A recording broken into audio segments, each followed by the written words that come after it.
자, 얘들아 가보자. 자, 일단 이번 겨울방학 때 선생님의 역할이 굉장히 중요해요. 지금 이제 2학년을 앞두고 있는 1학년 겨울방학은 실제적으로 학생들이 얼만큼이나 빡세게 하느냐에 따라서 이제 고등학교 성적이 거의 결정된다고 보면 됩니다. 실제적으로 고2 겨울방학 때 대부분의 아이들이 진짜 막말로 개나 소나 다 하는 시즌이라 그때 해서는 성적을 올릴 수가 없어요. 그래서 이번 겨울방학 기간에 여러분들이 얼만큼 많이 공부하느냐에 따라서 고등학교 성적이 거의 좌우된다고 보셔도 됩니다. 그러니까 뭐 실제적으로 그 이후에도 더 열심히 하면 충분히 오를 가능성이 있긴 하지만 가장 많은 상승폭을 올릴 수 있는 타이밍은 이제 이번 겨울방학밖에 없는 거예요. 그래서 이번 겨울방학은 올인할 생각 좀 하시고요. 따로 타학원이나 이런 게 없으면 일단 10-10은 무조건 다 신청을 하세요. 그리고 네, 10-10은 따로 신청이 가능하고요. 그리고 학원에서 국영수 특강이 별도로 다 운영이 될 겁니다. 그래서 국영수 특강은 선생님 공지가 확실하게 나오면 어떤 수업 어떻게 들어야 되는지에 대해서 공지를 해줄 거예요. 그리고 특강을 안 듣더라도 무조건 10-10은 다 신청을 해서 하세요. 그래서 이번 방학 때 집에서 어차피 집에서 내가 알아서 해야지라고 하면 절대로 감독 어? 보세요. 학원 와 있다고 말씀드려요. 저요 영어 듣고 있는데요. 네. 지니쌤 반 듣기로 했다고. 저 지니쌤만 이거 이쌤반 아니에요? 저 지니쌤반인데요. 제가 이쌤반으로 돼 있어요. 선생님이 이따 가서 말씀드린다면서. 끝났어? 그래서 일단 이번 방학 기간에 진짜 얼마큼 하느냐가 정말 중요합니다. 그래서 좀 확실하게 따라 주시고요. 선생님이 계속해서 학생들을 이제 오랫동안 가르쳐보고 했기 때문에 1학년 겨울방학 때 어떻게 해야 성적이 올렸는지, 그리고 교화고처럼 또는 지상고처럼 각 학교마다 선생님이 교화고 지상고는 계속해서 전체적으로 학년 2, 3학년 고학년을 계속 맡았었고, 이제 동태 같은 경우에도 라인이 거의 비슷하거든요. 그래서 그 맥락을 여러분들이 같이 좀 따라오셔야 됩니다. 이번 겨울방학 때 빡세게 안 하면 2학년 돼서 또 내신 기간에 한 달 빡세게 죽어라 한다고 해도 성적이 안 올라요. 왜냐면 알겠지만 내신 대비 딱 들어갈 때 공부 안 하는 애들은 거의 없거든요. 진짜 성적 포기하지 않은 이상은 대부분 다 공부를 하잖아요. 그러니까 그때 공부하는 거 가지고는 절대로 성적을 못 냅니다. 자, 그리고 일단 이번 주 토요일 날 오후 1시에서 3시에 입시 설명회가 있어요. 그래서 토요일 날 이 시간대에는 절대로 다른 약속 잡지 마세요. 이게 뭐예요? 할머니 몇시? 몇 시에 갔는데? 금요일 수요일이요? 아, 나 이경님 만나. 이건 못 들으면 되게 좀 아까운데. 그럼 일단 뭐 회의는 어쩔 수 없다 치고 다음 기회에 기회가 있으면 한 번 더 듣기로 하고요. 이 입시 설명회는 수시하고 정시 전체적인 라인은 좀 알려줄 거예요. 안 되겠다. 근데 떨어져서 앉자. 현석 이쪽으로 이동해. 연아 선생님 부탁합니다. 그래서 전체적인 입시 설명회와 관련해서 여러분들한테 정보를 좀 줄 겁니다. 그러니까 여러분들이 정보가 없으면 어떻게 공부해야 되겠다. 그러니까 선생님이 성적 나오면 개별적으로 개별 상담을 해주긴 하겠지만, 빨리 집중하시고 개별 상담을 해주긴 하겠지만 일단 전체적인 라인은 좀 알아야 되죠. 그래서 이 입시 설명회는 절대로 빠지지 마세요. 전부 다 오셔야 됩니다. 그래서 이 입시 설명회 듣고 그리고 수업이 별도로 없는 학생들은 귀가하시면 되는 형태고요. 그리고 이제 10-10 신청하면서 10-10 기간 이제 들어가기 시작하면 일단 선생님 담당 학생들은 선생님이 플래너를 좀 짜줄 거예요. 개별 플래너를 좀 짤 겁니다. 그래서 그 10-10에 어떻게 공부를 할 건지 10-10 시간표가 따로 나오더라도 선생님이랑 주 단위 일정표를 따로 잡을 거예요. 그래서 그거 어떻게 시간 관리를 하는지랑 그리고 공부한 부분, 솔직히 플래너를 아무리 잘 짜서 한다고 하더라도요, 정말 극상위권 아닌 이상은 플래너를 계획대로 잘 못 가거든요. 그래서 항상 플래너를 짜고 나서 뭘 해야 되냐면 검사를 꼭 해야 됩니다. 그래서 선생님이 2주 간격으로 그 플래너에 대한 검사를 지속적으로 실시를 할 거예요. 당연히 플래너 계획 짤 때 개별적으로 1대1로 선생님이랑 시간 잡아서 상담을 별도로 할 거고요. 이해돼요? 무슨 말이지? 그래서 이번 방학은 선생님 좀 믿고 열린학원 믿고 올인한다 생각하시고요. 그러니까 이번 방학에 여러분들 최대한 기본기나 성적을 끌어올려 놓지 못하면 정말 이도저도 안 될 겁니다. 그래서 최대한 좀 열심히 내신 대비 하던 거 딱 50%만 쓰자고요. 내신 대비 때 여러분들 공부하던 거 딱 50%만 쓰면 장단컨대 2학년 올라가서 성적이 무지하게 올라갈 겁니다. 진짜요? 그럼요. 평소에 내신 대비 때 하던 거 10%도 안 하잖아요. 네. 그러니까 이번에는 진짜 50%만 발휘해 보자고요. 네. 자, 그래서 우리는 일단 기본적으로 단어를 어떻게 볼 거냐면 일단 우리 고2 뭐 명칭은 크게 의미가 없죠. 우리 고2 명문대라고 되어 있지만 일단 구문 적용 우리 지금 하고 있는 거 먼저 교재 빨리 끝내고 2학년 교재에 맞춰서 2학년 수준에 맞춘 모의고사를 같이 병행을 할 거예요. 그리고 지금 하고 있는 게 구문 적용 독해이기 때문에 솔직히 선생님은 이 시기에 모의고사를 치는 것보다 구문 적용을 정확하게 해놓는 게 좋다라고 생각을 합니다. 왜냐면 해석을 정확하게 할 수 있어야 난이도 있는 2학년 문제들을 풀 수가 있거든요. 그러니까 1학년에서 2학년으로 넘어가면 1학년 땐 단어만 알아도 대략 감으로 풀 수 있는 문제들이 되게 많아요. 그래서 1학년 모의고사는 번역을 할 줄 알면 문제를 풀 수 있다고 하거든요. 근데 2학년 모의고사서부터 번역이 아니라 해석을 할 수 있어야 됩니다. 이 문장이 의미하는 바가 뭔지, 여기에 이 문장이 왜 쓰였는지, 이 사람은 이 말을 왜 하고 있는지 그거를 해석할 수 있어야 되거든요. 그걸 하려면 구문 독해가 정확하게 돼야 돼요. 그래서 일단 이 교재로 먼저 적용을 하고 그리고 일단 단어 시험은 일단 여러분들이 외우는 정도를 좀 보고요. 일단 단어는 하루에 데이 3개씩을 볼 거예요.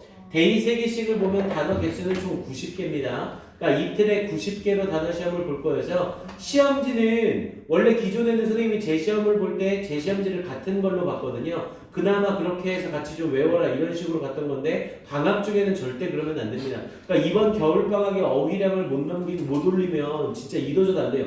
영어라는 건 딱 정해진 범위 내에 얼만큼이나 꾸준하게 반복하느냐의 싸움이기 때문에 이번 방학 때 어휘량을 늘리지 못하면 여러분들이 정말 고생할 거예요. 그래서 일단 단어는 데이 3개씩 총 90단어씩 단어 시험을 볼 겁니다. 그래서 90단어씩 단어 시험을 보고 제 시험은 똑같은 범위에 해당하는 새로운 시험지 가지고 공부를 할 거예요. 이해되죠? 무슨 말인지? 그래서 따로 통과를 못하게 될 경우에는 저녁에 따로 남아서 또 외워야 되니까 일단 그 부분 그리고 내가 중간에 단어를 안 외웠다 하더라도 아예 못 외웠으니까 끝내라고 생각하지 마시고 쉬는 시간이건 언제건 뭐 데이 하나라도 미리 외워놔야 제 시험 볼 때 여러분들이 조금 쉽게 통과해서 갈 수 있겠죠? 그래서 이 부분은 방학 때 안 잡으면 안 되는 거라 좀 힘들더라도 선생님이 좀 남겨서라도 계속 단어 시험을 보고 할 겁니다. 알겠죠? 그리고 이제 그 부분이 요 단어에 대한 부분이 조금 데이 3개가 정착이 됐다 싶으면 선생님이 따로 추가적인 프로그램으로 관용 표현 정리를 좀 해주기 시작할 거예요. 근데 이 관용 표현이 조금 어렵고 해야 될 게 좀 많아서요. 일단 이 단어 기본적인 단어 먼저 소화가 되면 그때서부터 시작을 할 겁니다. 알겠죠? 자, 그리고 기존에 선생님이 시험 끝나고 나서 기말고사 끝나고 나서 얘기했듯이 일단 기본적인 정리를 좀 먼저 시작을 할 거예요. 대신 2학년에 맞춰서 2학년 진도를 안 나가고 그 기본적인 정리에 올인을 할 수는 없죠. 그래서 선생님이 별도로 개별 프린트를 여러분들한테 주고 그 부분에 대한 걸 수업이랑 여러분들이 숙제로 해오는 거랑 병행하면서 진행을 할 겁니다. 그래서 먼저 오늘하고 수요일 수업에서는 완전 기본기 정리를 좀 할 거예요. 대신 이 기본기 정리가 제대로 안 되어 있으면 영어를 시작할 수가 없습니다. 이 기본기 정리가 안 돼 있으면 영어를 암기할 수밖에 없거든요. 그래서 선생님이 지금 완전 기본적인 부분 오늘하고 수요일에 거쳐서 대략 3시간 반, 4시간 정도에 걸쳐서 정리를 해줄 겁니다. 하다가 막히는 부분이 있거나 모르겠는 부분이 있으면 꼭 선생님한테 질문하셔야 돼요. 그리고 지금 정리하는 게 굉장히 쉽지만 선생님이 설명해주는 이 부분에서 하나라도 모르는 게 있다면 무조건 내 걸로 만드셔야 됩니다. 완전히 어느 정도까지 공부를 하셔야 되냐면요. 오늘하고 수요일날 선생님이 정리할 내용은 백지 딱 꺼내놓고 아무것도 안 써져 있는 백지 꺼내놓고 내가 백지에 선생님이 쓴 거랑 똑같은 형태로 전부 다 쓸 수 있을 정도가 돼야 돼요. 이해됩니까? 이게 일단 영어 공부의 시작이거든요. 그러니까 이 부분에 대한 기본기가 안 잡혀 있으면 여러분들이 영어를 이해하는 게 아니라 암기를 할 수밖에 없습니다. 그래서 이 부분을 먼저 잡고 가도록 할 거예요. 알겠죠? 그래서 딴 데다 필기하지 마시고요. 우리 선생님이 지금 좀 구문독해 보면 맨 앞쪽에 필기할 수 있는 공간이 한 장 정도 분량이 있어요. 네, 한 장만 더 넣어보세요. 오케이, 여기. 구문독해 바로 뒤에 보면 이렇게 한 페이지짜리가 그대로 나와 있는 데 있죠? 네, 여기에다가 필기를 할 건데요. 필기를 어떻게 할 거냐면 이렇게 세로로 눕히세요. 이걸 이렇게 세로로 눕혀서 아마도 필기 다 끝나고 나면 여기가 꽉 차는 형태가 될 겁니다. 그래서 필기 시간은 별도로 줄 거예요. 이건 웬만큼 시간이 걸리더라도 여러분들한테 절대적으로 필요한 거라 필기 시간을 별도로 줄 거니까 필기하지 말고 일단 선생님 설명을 들으세요. 그 선생님 설명을 듣다가 막히거나 이런 거 있으면 무조건 질문을 꼭 하시고요. 알겠죠? 이건 진짜 중요한 겁니다. 여기 부분을 못 잡고 들어가면 진짜 영어에 대한 응용력이나 영어의 변형이나 이런 부분을 여러분들이 하나도 못해요. 그러니까 딱 집중하고 제대로 좀 들으세요. 알겠죠? 필기 시간 선생님이 별도로 필기하세요라고 시간을 줄 겁니다. 이 파트는. 자, 너무 쉬운 거예요. 여러분들 콧방귀 낄 겁니다. 우리 팔품사 정리할 거예요. 팔품사. 그런데 팔품사 모르는 사람 없죠? 아, 선생님 저 이거 팔품사 초등학교 때부터 배웠습니다. 근데 문제는 팔품사를 개떡같이 배워놔서 여러분들이 지금 이 상황이 된 겁니다. 이 팔품사는요, 팔품사 자체가 중요하지 않아요. 그리고 팔품사가 뭐냐가 중요하지 않습니다. 팔품사라는 이 품사 속에 들어가는 종류와 그리고 이 팔품사를 아는 게 중요한 게 아니라 이 팔품사와 연결되는 뭐를 알고 있어야 돼요? 얘와 연결이 되는 문장의 성분이란 걸 알고 있어야 돼요. 이 팔품사를 이용해서 영어에서는 문장의 성분이라는 걸 만들 수 있거든요. 영어에서 문장의 성분이라고 불려지는 애들은 종류가 딱 4개 있어요. 문장의 성분 4가지가 뭐예요? 문장의 성분 4가지. 주어, 동사, 보어, 목적어. 얘네가 영어에서 말하는 문장의 성분이라 불리워지는 4가지입니다. 이 문장의 성분 4가지는요. 필요한데 빠지면 절대로 안 돼요. 그럼 당연히 문장의 성분 4가지가 필요한 자리가 어딘지 알아야겠죠. 그래야 여기는 문장 성분이 필요한데 빠져있네. 여기는 문장 성분이 필요 없어도 되니까 빠져있네. 이걸 구별할 수 있어야 된다는 거죠. 이 구별의 시작이 완전 문장과 불완전 문장 구별이 시작이 되는 겁니다. 그러니까 이 문장 성분과 팔품사를 제대로 이해를 못하고 있으면 품사와 관련된 문제는 여러분들이 손도 못 댈 거예요. 그러니까 그런 부분들은 찍고 넘어가고 이렇게 될 수밖에 없는 거고요. 당연히 품사와 문장 성분을 연결을 못 시키니까 여러분들이 영작을 못하고 긴 문장 해석을 못하는 겁니다. 이게 가장 기본적인 부분이에요. 정확하게 잘 들으셔야 됩니다. 자, 일단 문장의 성분은 이렇게 총 4가지인데요. 이 4가지를 섞어서 총 몇 가지 종류의 문장이 나와요? 총 5가지 종류의 문장이 나오죠. 그걸 우리는 영어의 몇 형식이라고 부르고요. 영어의 5형식이라고 불러요. 그래서 우리 문장의 5형식이라고 하면서 맨날 책 볼 때마다 맨 앞에 튀어나와 있는 애들 있잖아요. 근데 그 문장의 5형식에 대해서 제대로 정리를 못했기 때문에 여러분들이 영어를 어려워하는 겁니다. 자, 일단 영어에서 문장이라고 부를 수 있으려면 조건이 있어야 돼요. 우리 영어에서 문장이라고 불려지는 애들은 최소 뭐와 뭐가 있어야 돼요? 최소 주어와 동사라는 애가 있어야 돼요. 주어와 동사가 있어야만 얘를 문장이라는 이름으로 부릅니다. 자, 그러면 당연히 문장의 성분을 이루어서 1형식이라고 불려지는 애는 가장 간단한 형식이겠죠? 그래서 1형식이라 불려지는 애는 뭐와 뭘로 이루어져 있는 애요? 주어와 동사로만 이루어져 있는 애예요. 얘는 주어 동사 이외에는 필요한 게 있어 없어? 전혀 없어요. 그래서 주어와 동사만 갖춰져 있으면 모든 걸 다 갖춘 완전한 문장이 되는 거예요. 그럼 그 뒤에 보어나 목적어는 굳이 쓸 필요가 없는 거죠. 그럼 당연히 1형식인 주어와 동사 뒤에는 얼마든지 누가 나와도 상관이 없어요? 부사는 나와도 상관이 없겠죠. 왜냐면 부사라는 애는 문장 성분에 들어가 안 들어가? 안 들어가거든요. 그래서 부사라는 애는 있어도 그만, 없어도 그만이네요. 그래서 이제 부사로 쓰이는 애가 뭔지, 주어, 동사, 보어, 목적어 자리에 쓰일 수 있는 애들이 뭔지를 팔품사랑 연결시켜서 우리가 배울 겁니다. 자, 그 다음 두 번째, 영어에서 얘기하는 2형식이라고 불려지는 애가 있어요. 2형식은 주어를 쓰고 동사를 쓰고 뒤에 뭐를 써요? 2형식은 주어, 동사 뒤에 뭐를 써요? 주격, 보어라는 애를 써요. 얘들아, 이건요 이해를 하려고 하면 안 돼요. 문장의 5형식이라는 이 5가지 형식은요 여러분들이 이해할 게 눈꼽만큼도 없습니다. 이건 언어의 법칙이에요. 우리나라 두음법칙, 구개음화, 기역, 니은, 디귿, 리을, 미음, 디귿 다 있죠. 그럼 기역, 니은, 디귿, 왜 기역 다음에 니은이지? 왜 니은 다음에 디귿이지? 왜 디귿 다음에 리을이지? 여러분들 이런 거 생각해요? 안 하죠. 근데 영어에서도 똑같이 이렇게 정해진 법칙이라는 게 있거든요. 이 법칙은 우리가 이해를 할 게 전혀 없어요. 어떻게 해야 돼요? 무조건 외우셔야 됩니다.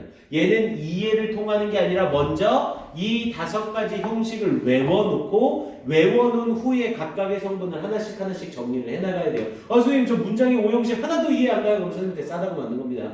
문장의 5형식은 일단 외우셔야 됩니다. 이해돼요? 그래서 이 형식이라고 불려지는 애는 주어, 동사, 주격 보어라는 애를 써요. 이 주격 보어라는 애는요, 이 보어라고 불려지는 애는 뭐를 의미하는 말이냐면 뭔가를 보충해서 설명해 준다는 애예요. 영어에서 보어라는 이름으로 쓰이는 애들은 전부 뭔가를 보충해서 설명해 주는 애입니다. 그럼 당연히 주격 보어니까 얘는 누구를 보충 설명하는 거예요? 주어를 보충 설명하는 애죠. 그래서 주어와 동사 그리고 뒤에 주어를 보충해서 설명해주는 말이 달라붙으면 이걸 2형식이라고 부르는 거고요. 자, 영어에서 3형식이라고 불려지는 애들은 어떻게 만들고요? 주어, 동사를 쓰고 이 뒤에 뭐를 써요? 목적어라는 애를 쓰게 되어 있죠. 당연히 3형식에 쓰이는 목적어는 목적어 중에서도 직접 목적어라고 불러요. 을이라고 해석되는 목적어죠. 자, 그리고 네 번째 4형식이라고 불려지는 애들은 어떻게 쓰기로 약속을 했고요. 주어, 동사 뒤에 간접 목적어라는 애와 이 뒤에 직접 목적어라는 애가 달라붙게 되어 있죠. 그래서 직접 목적어와 간접 목적어라 불리어지는 애는 해석이 딱 정해져 있어요. 간접 목적어라고 불리어지는 애들은 무조건 해석이 에게라는 형태로 해석이 되고 에게라고 해석이 되다 보니까 99%는 대부분 사람이 나옵니다. 그녀에게, 그 남자에게, 친구에게 이런 형태로. 그리고 뒤에 나오는 직접 목적어는 3형식의 직접 목적어와 마찬가지로 해석이 뭘로 나오는 애들이고요. 을이라는 형태로 나오는 애들이고요. 그럼 보세요. 4형식이라는 이 문장의 형식은 간접 목적어, 직접 목적어가 온대요. 그럼 해석할 때 이 주어는 간접 목적어에게 직접 목적어를 동사 해주다라는 형태로 해석이 되겠죠. 뒤에 부분에 목적어가 에게와 을이 있기 때문에 4형식에 쓰이는 이 동사는 동사 뜻에 주다의 의미가 들어가거든요. 우리나라에서 하고 있는 이 영어는 중국의 영향을 많이 받아서 용어라던가 설명이 전부 다 한자예요. 우리나라 말로 주다라는 말을 한자로 표현하면 뭐가 돼요? 주다라는 말을 한자로 표현하면 여러분들 학력우수상 같은 거나 상장 받을 때 뭐라고 해요? 교장 선생님이 이 상장을 누구누구에게 수여합니다라고 하잖아요. 수여한다는 게 뭐예요? 이 상장을 너한테 주겠다라는 말이잖아요. 그래서 주다라는 의미가 들어간다고 해서 4형식 동사를 무슨 동사라고 불러? 수여동사라고 이렇게 부르는 거예요. 이해됩니까? 즉 4형식에 쓰이는 동사들은 동사 뜻에 뭐의 의미가 들어간다? 주다의 의미가 들어가요. ask만 빼고요. 그래서 대표적으로 4형식 동사 뭐 있어요? give 있죠? give는 give 자체가 주다의 뜻인 거죠. 그리고 buy 있죠? 예를 들어서 buy의 과거형으로 bought를 써서 I bought her book이라고 이렇게 한번 써보세요. 그럼 나는 그녀에게 책을로 해석이 되는 거죠. 그럼 나는 그녀에게 책을 buy의 뜻은 사다잖아요. 그럼 나는 그녀에게 책을 샀다 이렇게 해석하면 되는데 안 돼요. 왜? 그녀에게라는 간접 목적어와 책을이라는 직접 목적어가 있죠. 그럼 얘는 무슨 동사? 수여동사. 그럼 뜻에 무슨 의미가 들어가야 된다고요? 주다가 들어가야 된다고요. 그럼 나는 그녀에게 책을 사 주었다로 해석이 들어가야 되는 거라고요. 이해됩니까? 그러니까 이렇게 별거 아닌 것 같고 대부분 아는 것 같지만 이렇게 얘네들에 대한 개념 정리가 정확하게 잡혀야 해석이 시작이 되는 거라고요. 이해돼요? 그래서 4형식에 쓰이는 이 동사를 주다의 의미가 들어간다고 해서 수여동사라고 우리가 불러왔던 겁니다. 그리고 마지막 5형식이라고 불려지는 애들은 주어를 쓰고 그 뒤에 동사를 쓰고 그 뒤에 목적어를 쓰고 그 뒤에 목적격 보어라는 애를 사용하죠. 일단 이 5가지 형식을 못 외우고 있는 학생은 무조건 외우셔야 되고요. 그럼 당연히 목적격 보어도 봅시다. 우리 보어라는 애는 뭐라고 불렀어요? 뭔가를 보충해서 설명하는 애라고 했죠? 그럼 당연히 목적격 보어는 누구를 보충 설명하는 거야? 얘는 앞에 있는 목적어를 보충 설명해 주는 거예요. 그럼 주격 보어는 앞에 있는 누구를 보충 설명한다고요? 주어를 보충 설명하는 거라고요. 됐습니까? 일단 이게 영어에서 말하는 문장의 5가지 형식이에요. 영어 문장은 아무리 짧던 아무리 길던 무조건 이 5가지 형식 중에 하나에 들어갈 수밖에 없습니다. 100%. 이해됩니까? 자, 그럼 잘 보세요. 자, 이제 이 상태에서 살짝 응용이 들어가 봅니다. 지금 이 1, 2, 3, 4, 5 형식이라는 이 5가지 형식은요, 둘로 나눌 수 있어요. 이 5가지 형식을 둘로 나누는 방식은 1, 2 형식과 3, 4, 5 형식을 나누는 거예요. 무슨 기준이 있으니까 1, 2 형식과 3, 4, 5 형식을 나눴겠죠? 1, 2 형식에는 없는데 3, 4, 5 형식에는 있는 애가 있어요. 누구예요? 목적어죠. 1, 2 형식에는 목적어가 없는데 3, 4, 5 형식에는 목적어가 다 들어있잖아요. 그래서 1 형식과 2 형식에 쓰이는 이 동사들은 뒤에 목적어를 필요로 하지 않는다라고 해서 무슨 동사라고 불러요? 얘네들을 자동사라고 부르는 거예요. 스스로 동사의 역할을 할 수 있다고 해서 자동사라고 부릅니다. 그에 반해서 뒤에 목적어를 필요로 하는 이 동사들을 우리는 무슨 동사들이라고 부르고요? 타동사라고 부르는 거고요. 타동사는 동사 혼자서는 동사의 역할을 못해요. 그래서 동사 뒤에 꼭 목적어가 있어야만 동사 기능을 할 수 있는 애들인 겁니다. 그럼 이제 자동사랑 타동사를 구별할 수 있어야 되고, 다시 자동사에서 1형식 자동사, 2형식 자동사, 3형식 타동사, 4형식 타동사, 5형식 타동사를 구별할 수 있어야겠죠? 그럼 이제 이 문장의 5가지 형식을 이루고 있는 주어, 동사, 목적어, 보어라는 이 성분이 어떤 애들을 쓸 수 있는지를 알아야 된다는 거죠. 그래야 자동사 뒤에 명사가 왔을 때 어법상 틀리다는 걸 알 수 있을 거고요. 주격 부어 자리에 부사가 왔을 때 어법상 틀리구나라는 걸 외우지 않고도 알 수 있게 된다고요. 됐습니까? 그리고 이제 이 문장의 성분을 팔품사와 연결돼서 하나씩 정리를 할 거예요. 절대 쉬운 내용 아닙니다. 중학교 때, 초등학교 때 배웠던 것처럼 8개 품사 간략하게 얘기하고 끝나는 게 아니에요. 선생님이 설명해주는 팔품사는 고등학교와 연결되는 팔품사입니다. 외워야 될 내용이 굉장히 많고 굉장히 복잡합니다. 하루 이틀에 외울 수 있는 그런 분량이 아니에요. 대신에 여러분들 걸로 만드는 순간 영어가 완전히 달라지기 시작할 겁니다. 장담컨대요. 선생님이 팔품사 설명하면서 역대 고등학교 1학년 겨울방학에 팔품사 설명하면서 성적 많이 올라가는 애들은 진짜 무지하게 많이 봤습니다.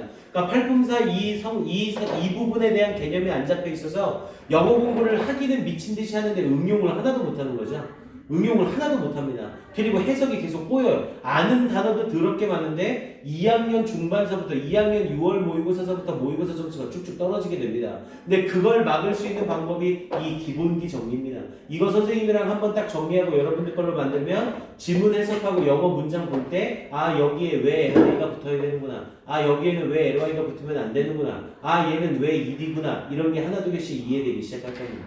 이해됩니까? 따라올 수 있겠죠? 네, 잘 따라오세요. 자, 차근차근히 갑니다. 아직 필기하지 마시고요.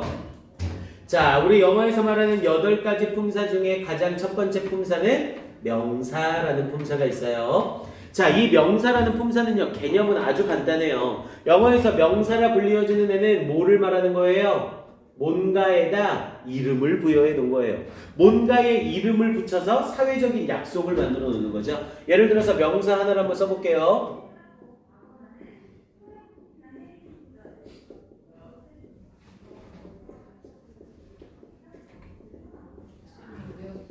그래. 지금 저거가 더 긴 거예요? 유다는 아니요, 없어요. 이게 끝이에요? 네, 이게 영어에서 제일 긴 단어입니다. 이 명사라는 애가 딱 나왔을 때 이 명사라는 애 자체에 대한 개념을 우리가 알고 있어야 된다는 거죠. 예를 들어서 폐에 먼지가 들어와서 그 먼지가 차서 호흡이 어려워지는 병, 이게 바로 뉴먼 울트라 마이크로스코픽 슬리퍼 볼케노카노코니오시스거든요. 그럼 이러한 명사를 모른다고 생각을 해보세요. 그럼 말할 때마다 계속 그 설명을 해야겠죠. 야, 우리 아빠가 폐에 먼지가 차서 숨을 쉴 때 숨을 제대로 쉬지 못하는 그런 병에 걸렸어. 야, 그러면 폐에 먼지가 차서 숨을 쉴 때 계속 공기를 못 받아들이는 이 병을 치료할 때 어떻게 해야 될까? 겁나 불편하겠죠. 그래서 얘를 뉴먼 울트라 마이크로스코픽 슬리퍼 볼케노카노코니오시스라는 명사로 딱 고정을 해놓는 거죠. 그럼 이 명사를 말할 때마다 그 진폐증을 말하는 거구나, 이걸 우리가 알 수 있겠죠. 또는 선생님처럼 이렇게 큰 눈과 선한 얼굴과 그리고 오똑한 코 그리고 이쁜 두 입술을 가지고 있는 이런 얼굴을 최영진이라고 이름을 짓는 순간 최영진이라는 그 이름 자체를 떠올리면 그게 누구를 지칭하는지를 우리가 알 수 있게 되겠죠. 그런 용도로 만들어 놓은 게 명사라는 애예요. 대부분 이 명사라는 개념을 초등학교랑 중학교 때 뭘로 연결시켜서 배워요? 셀 수 있는 명사와 셀 수 없는 명사로 배우죠. 셀 수 있는 명사는 보통 명사와 그리고 집합 명사가 있고 셀 수 없는 명사는 물질 명사, 추상 명사, 고유 명사가 있다. 개뼈다구 같은 소리죠. 고등학교 때는 개똥만큼도 사용이 안 됩니다. 영어에서 명사라 불리워지는 얘네는요. 초등학교, 중학교 때 배웠던 팔품사랑 고등학교 팔품사가 이게 다른 거예요. 영어에서 명사처럼 쓸 수 있는 애들이 뭔지를 여러분들이 싹 다 알고 계셔야 됩니다. 왜냐면 영어에서 명사라 불리워지는 애들은 문장 성분 뭐의 기능을 할 수 있어요? 주어나 목적어나 보어의 기능을 할 수 있거든요. 이 명사라 불리워지는 품사는 문장에서 쓰였다 하면 무슨 기능을 해야 돼요? 주어나 목적어나 보어의 기능을 해야 돼요. 그럼 명사라는 이 품사는 문장에서 아무 때나 막 쓰면 돼야 돼? 절대로 안 되겠죠. 주어나 목적어나 보어가 필요한 자리에만 이 명사라는 애를 쓸 수 있겠죠. 그래서 실제로 명사라는 이놈의 개념만 제대로 잡아도 여러분들 영어가 무지하게 일치월장할 수밖에 없게 됩니다. 왜냐하면 문장의 5형식 중에 주목보는 무려 3군데에 해당하는 애거든요.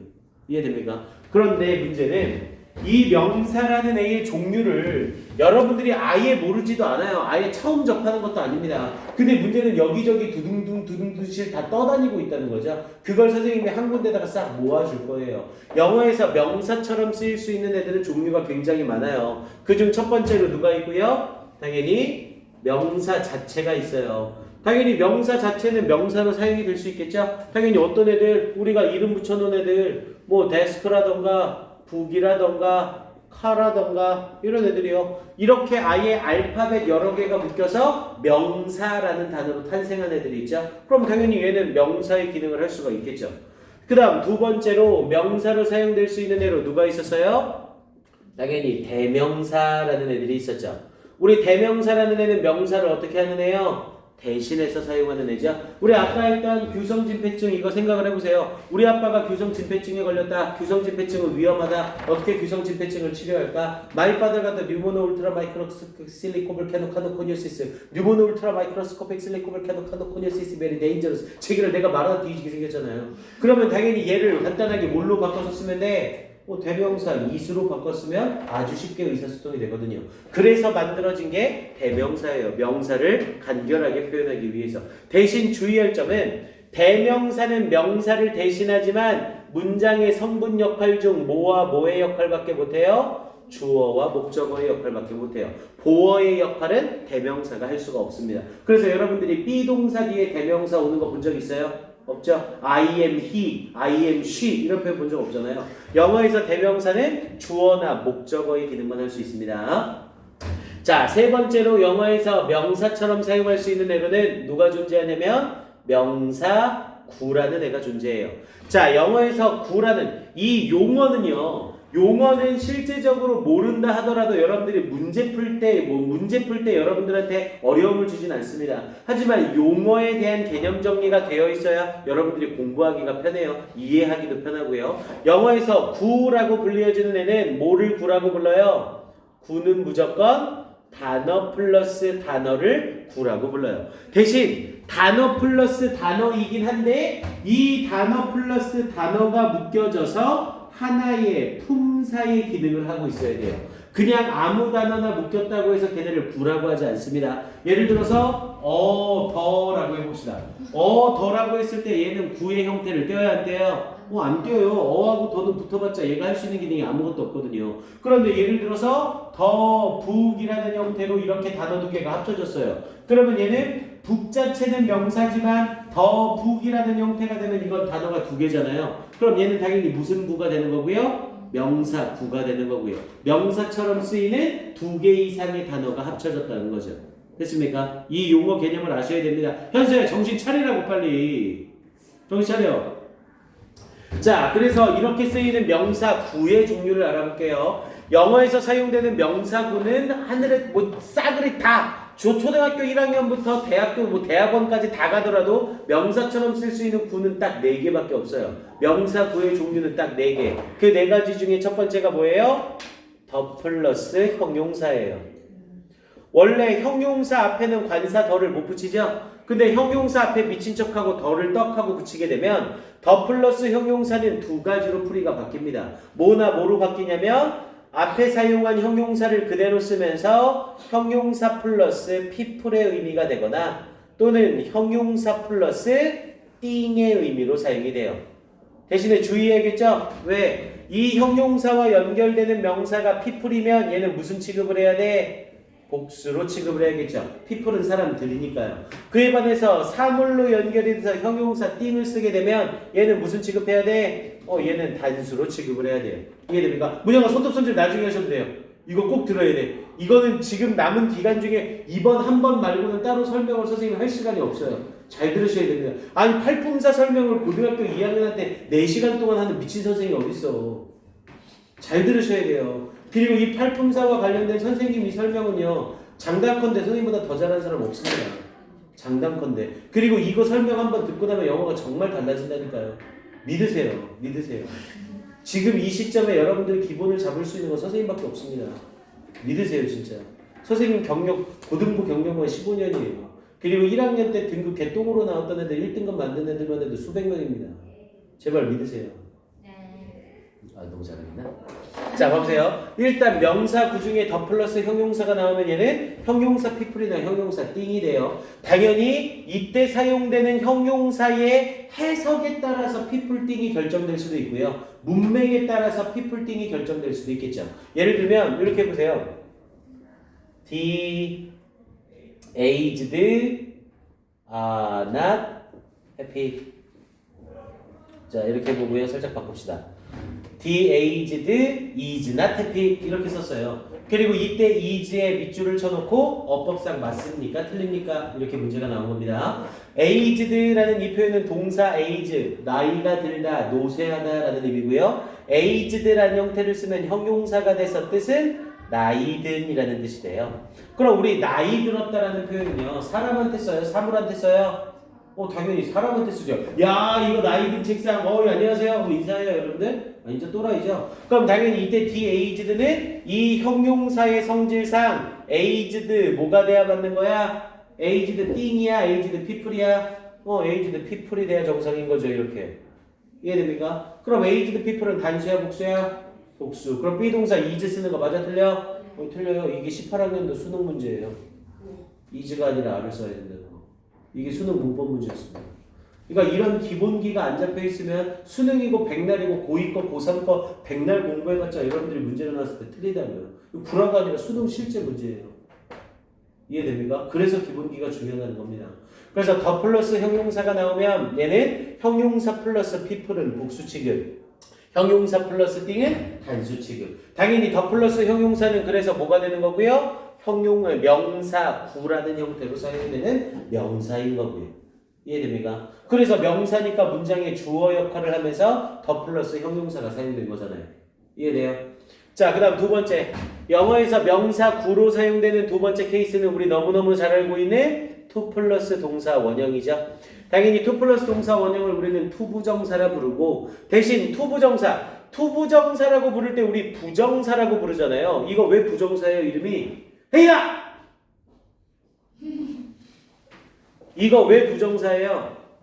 이거 이름이 왜 부정사니 얘들아? 얘도 원래는 품사예요. 품사. 근데 품사는 품사인데 뭐가 정해져 있지 않은 거? 정확하게 정해져 있지 않은 품사라고 해서 이걸 부정사라고 부릅니다. 품사가 정해져 있지 않다는 건 뭐예요? 쓰이는 자리나 해석에 따라서 품사가 바뀔 수 있다는 거예요. 그래서 이름이 부정사입니다. 당연히 토부정사는 명사정용법, 형용사정용법, 부사정용법 이렇게 배웠잖아요. 선생님이 이놈의 영어 용어 때문에 한자 2급 자격증까지 딴 사람입니다. 자꾸 자랑질 한 번 더 했어요.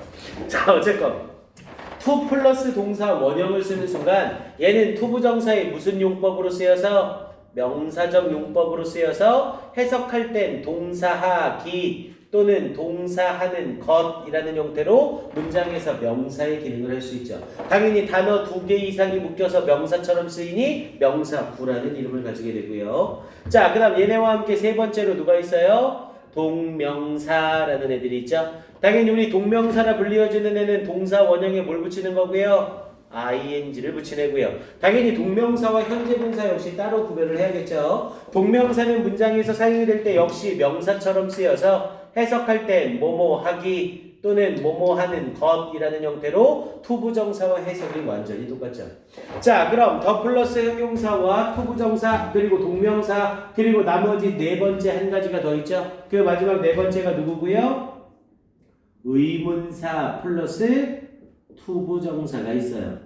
의문사 플러스 투부정사를 쓰게 되면 얘는 주어 동사가 없죠. 그래서 절의 형태가 아니라 단어와 단어가 연결되는 구의 형태예요. 의문사 플러스 투부정사를 쓰게 되면 얘는 100% 명사구로 쓰여서 해석할 땐 의문사하게 동사할지라고 해석이 들어가요. 당연히 이때 동사의 시제에 따라서 할진지 했을진지 하는진지는 조금씩 변화가 일어나고요. 그래서 의문사 플러스 투부정사 대표적으로 어떤 애들이요?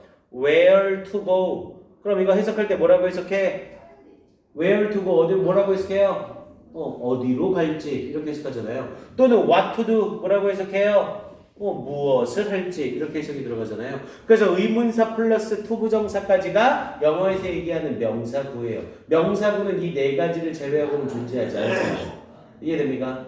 자, 그리고 이제 마지막 네 번째로 명사절에 대한 정리가 들어갑니다. 자, 일단 여기까지 먼저 필기를 하는데요. 필기를 하실 때 어떻게 하셔야 되냐면 이렇게 눕혔죠. 여기에 팔품사라고 쓰시고 화살표 쳐서 문장의 오역, 문장의 성분이라고 하는 부분을 맨 오른쪽에 맞춰 쓰세요. 그래서 문장의 성분은 요 정도까지만 쓰면 더 이상 쓸 게 없을 겁니다. 그리고 밑에 부분으로 첫 번째 명사라고 해놓고 얘를 밑으로 쫙 이어서 다 쓰세요. 밑으로 쫙 이렇게.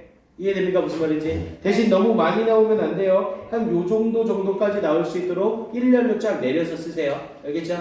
오케이. 네. 지금 필기 먼저 좀 해주세요.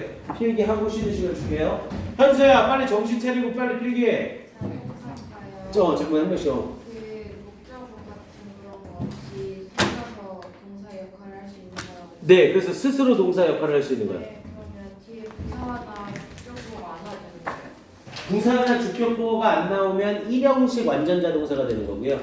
뒤에 주격보어를 필요로 하는 애들을 불완전 자동사라고 불러요. 그럼 그게 이형식. 그렇죠. 그걸 이제 두 번째 품사 동사에서 선생님이 정리를 해줄 거예요. 그럼 뒤에 목적어가 안 나오게 되면 그냥 자동사라고. 오, 그럼요. 대신에 타동사인데 목적어가 없으면 불완전 문장이 되는 거고. 타동사인데 목적어가 없으면 불안정. 그렇죠. 타동사 뒤에는 목적어가 꼭 있어야 되잖아. 근데 목적어가 없어. 그럼 그건 불완전 문장. 근데 자동사인데 목적어가 없어. 그럼 상관없이 완전한 문장. 네. 그 설명을 이제 두 번째 품사 동사에서 해줄 거예요. 쌤 저거 사진 찍어서 한번 올려주셔야 돼요. 사진 찍어서 올려도 줄게. 어차피 동영상 찍고 있으니까. 대신에 지금 필기 시간 줬을 때 필기는 한번 해봐줘 그냥. 왜냐면 그냥 듣는 거랑 필기를 한번 해보는 거랑 또 틀리거든. 지금 예비 고3으로 있는 애들도 이거 팔품사 듣고 나서 영어 달라진 애들이 진짜 많아요. 진짜 믿고 따르세요 이건.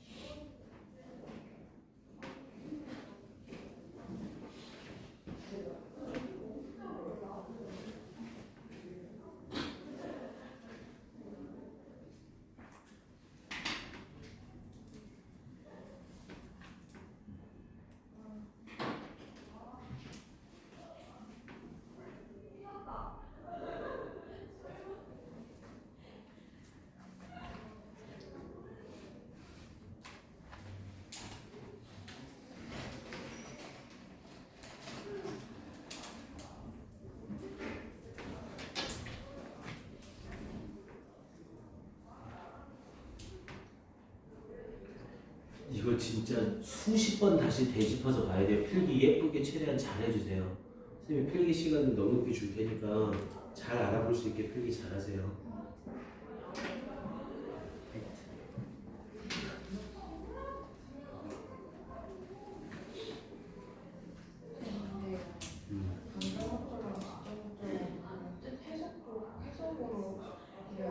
그럼요.